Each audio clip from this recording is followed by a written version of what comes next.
Guys, আপনাদের আবার একবার নতুন ভিডিওতে স্বাগত। আজকে আমাদের এই দিকের গাঁথনিটা চলছে। এই যে সেই মিস্ত্রি মশাই করছেন, এনে 2000 করে ইট গাঁথেন 10 ইঞ্চি গাঁথনিতে। আজকে আমাদের 5 ইঞ্চি আর 10 ইঞ্চি মিলিয়ে গাঁথনি হয়েছে। ওখানে মশলা মাখানো চলছে। আমাদের 5 ইঞ্চি গাঁথনি আমরা 4 টিন বালিতে 1 টিন সিমেন্ট দিয়ে কাজ করি। এইভাবে আপনারাও করবেন। এদিকে মশলা মাখানো চলছে, এইদিকে এই পিলার চারটি ঢালাই হয়েছে। লিন্টন লেভেল হয়েছে, 7.5 ফুটে লিন্টন দিয়েছি আমরা মেজের থেকে 7.5 ফুট হাইটে লিন্টনটা করা হয়েছে।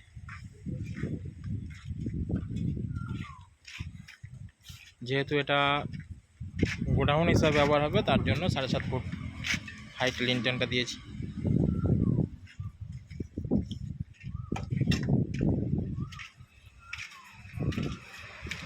সামনের দিকে সব এগুলো ফাঁকা জায়গাগুলো শাটার বসবে।